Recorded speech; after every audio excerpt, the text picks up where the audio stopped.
Hello everyone, welcome back to the channel. I told you last night I had something planned for you, and this is what it is. We had been out here many a time stretching up a tarp and everything to block the wind when we had a fire pit, and I had part of a homemade bed and a bunch of scrap materials and stuff laying around, and this is what we come up with. Hang on a second here, let me get you flipped around. Okay, this is what we come up with. I'll give you a walk around real quick, tell you a little bit about it. The actual frame in the bottom of it is the same size as a twin size mattress. The boy had wanted a custom built bed, and we had built him one, and he has since outgrown a twin and moved on up to a bigger bed. So we had this bed that we didn't know what we were going to do with. So I used a bunch of scrap material and done some finagling and come up with this. Hang on a second, let me get this tripod set up and I'll show you how it works here. I've still got a few things I've got to do to it. But this front piece folds open.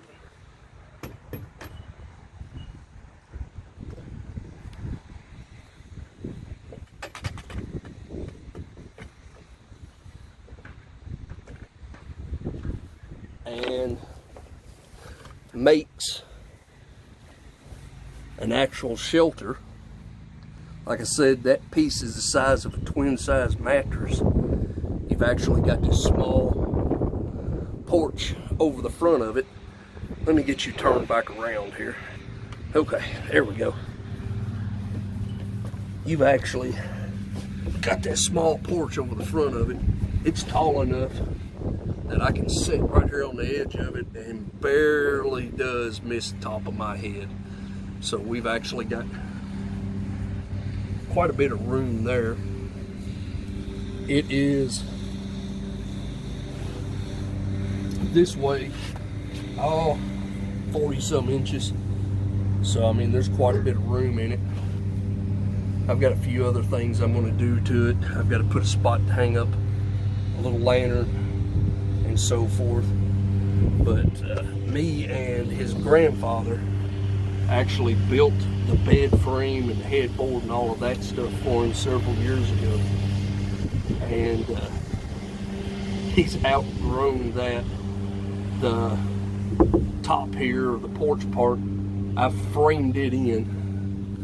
Get you around here where you can see that. I've framed it in to where when that closes down, that frame actually closes inside the door here.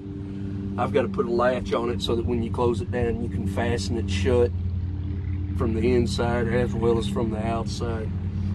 The only little place that I may have rain that can get in is right along this crack. When it's open like this, it's not so much of an issue because the roof sticks out far enough over it that it covers the crack.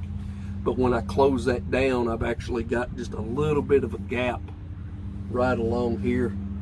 And if it wind blows the rain in the right direction, it'll actually come back in. The ends of the pieces here where the poles go, I've actually drilled a 1-inch recess hole there so that you could actually set the poles in it, and that way they don't slip out or anything like that. You can tilt this on up, it'll actually go up almost to the same identical angle as the roof back here if you needed it to. The only thing is, if you've got it up that high and it was to rain, all the rain's going to run right back down into the shelter. So, but we'll probably pull some overnight camping trips out here in the backyard in this, me and him. It's also going to come in handy. I think tonight it's supposed to rain here. I don't know if you can hear it, but the wind's really kicking. We're under a wind advisory right now. And I think tonight we're going to come out here and build a small fire in this fire pit where we did the steak cook the other day, and sit here and listen to it rain and enjoy the fire. With the way this is set up, I can actually scoop this around and move it around in the backyard. If I really wanted to, I could load this up on my trailer and transport it over to the property and set it up over there. That way I'd have something permanent set up there. Like I said, I've used a lot of scrap materials and stuff in this. Altogether, I think I've got maybe $50 worth of material in it that I didn't already have. But looking forward to using it, trying to decide whether or not I'm going to move it to the other property. There's also the possibility that down the road I may build another one of these to take over there and put it to property and just set it up and leave it over there. With the way I've got this built, it's on legs with sliders, so it's actually probably close to 6 inches off of the ground, so that eliminate any issues with rot or anything like that, because it won't be sitting on the damp ground. If I needed to, I could also set it up on concrete blocks and get it up a little higher. But right now we're going to play with it here in the backyard and see how well it works and go from there and see what happens afterwards. But we're actually looking forward to using this quite a bit this spring before it gets too hot. I've got a feeling, since there's no windows or anything in it, that it'll get hot.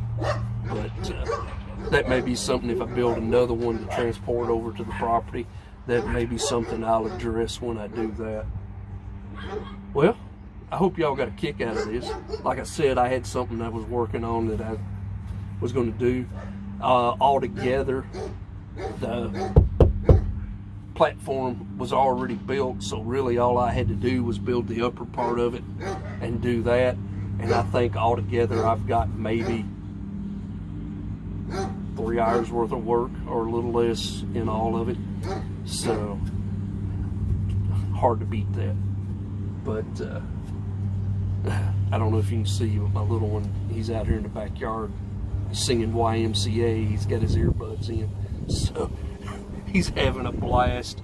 I think it's 70 degrees here now, and like I said, windy as all get out. I think the wind's staying pretty steady at around 20 miles an hour. But we're supposed to have some rain and stuff move in after dark tonight, so we'll hopefully get this thing out here and put it to the test and try it out in the rain tonight and see what happens. Well, y'all have a good afternoon. Enjoy the weather. Hopefully it's nice wherever you all are at. Have a good one. Like, share, subscribe, and I'll get another one up for you soon.